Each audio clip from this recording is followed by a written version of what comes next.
এটাই বলবো, যারা 30 জনকে বাছাই করা হয়েছে, আমাদের টোটালি এখানে 200 জন অ্যাপ্লাই করেছিল। তার মধ্যে ব্যাচেলার এবং মাস্টার যারা প্রোগ্রাম যারা করেছে, তার মধ্যে থেকে বাছাই করা হয়েছে যারা খুব ভালো পারফরমেন্স রয়েছে, যাদের কোয়ালিটি রয়েছে। তো সব কিছু বাছাই করে 30 জনকে আমরা সিলেক্ট করেছি। তো আমি আশাবাদী যে এই যে 30 জনকে আমরা সিলেক্ট করেছি, তাদের 6 মাসের ট্রেনিং করানো হবে এবং ট্রেনিং চলাকালীন স্টাইপেন্ড হিসেবে পার মান্থ তাদেরকে 10,000 টাকা দেওয়া হবে। তো কেননা প্রোগ্রাম ট্রেনিং চলাকালীন তাদের বিভিন্ন সমস্যা থাকতে পারে, তো তার জন্য আমরা ডিসাইড করেছি তাদেরকে 10,000 টাকা দেওয়া।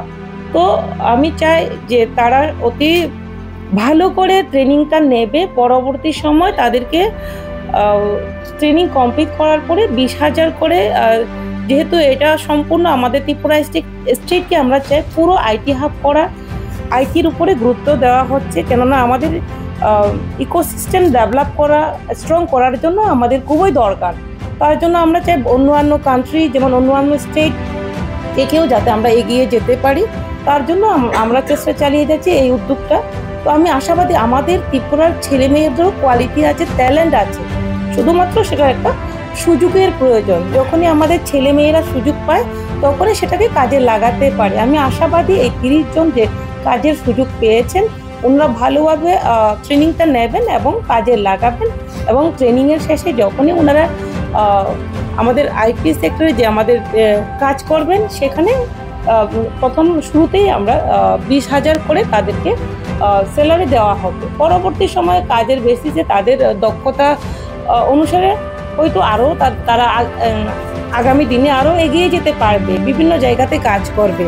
তো আমি এটাই বলবো, আমাদের রাজ্যের মাননীয় মুখ্যমন্ত্রীজির নেতৃত্বে যে আমাদের মুখ্যমন্ত্রী দক্ষতা উন্নয়ন প্রকল্প স্কিম চালু করা হয়েছে, 5 বছরের আমাদের টার্গেট।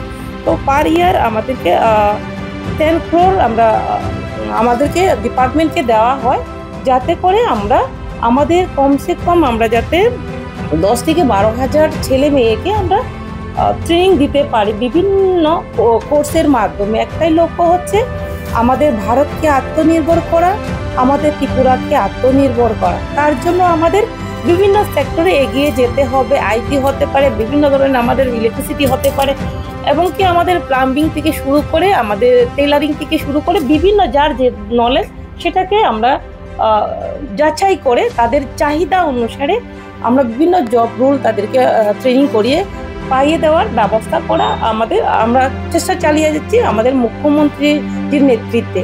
আমি আশাবাদী যে আমাদের সরকারের আমাদের যে লক্ষ্য, সেই লক্ষ্য পূরণ হবে আপনাদের মাধ্যমে। কেননা কোনো একটা জিনিস শুধুমাত্র সরকার যে একা চাইলে সেটা সম্ভব হবে না, সেখানে আমাদের পাবলিকের, সরকারি হোক বেসরকারি হোক, এনজিও, প্রত্যেকের ভূমিকা থাকতে হবে একটা রাজ্যকে এগিয়ে নিয়ে যেতে হলে। তার জন্য এটাও কিন্তু আমি মনে করি আপনারা যেভাবে পড়াশোনা করেছেন এবং নিজের পরিবারও ফায়দা হবে এবং ব্যক্তিগতও হবে, সরকারেরও হবে। কেননা আপনারা যখনই ইকোনমিক্যালি সমস্ত দিক দিয়ে এগিয়ে যাবে, তবেই তো আমাদের রাজ্য, তবেই তো আমাদের সোসাইটি, আমাদের কমিউনিটি, আমাদের দেশ এগিয়ে যাবে। তার জন্য আমি এটা মনে করি আমাদের একটা সরকারের এবং আপনাদের একটা অ্যাচিভমেন্ট আমি যেটা মনে করি, ফিল করি। তো আমি বলবো আমাদের যে 30 জন যে আমাদের আজকের যারা আমাদের অফার লেটার, যাদেরকে জবের অফার লেটার যাদেরকে ডিস্ট্রিবিউশন করা হয়েছে, আপনাদেরকে অনেক অনেক ধন্যবাদ জ্ঞাপন করছি। এবং আপনাদের যে জায়গাতে সমস্যা হবে, মনে করছেন কোনো জায়গাতে সমস্যা হচ্ছে, কোনো একটা ডিসকাশনের প্রয়োজন আছে, ধরুন আপনারা আমাদের সঙ্গে, আমার ডাইরেক্টরের সঙ্গে আপনারা আমাদের সঙ্গে যোগাযোগ করবেন, আমরা চেষ্টা করব সেগুলোকে সলিউশন করার।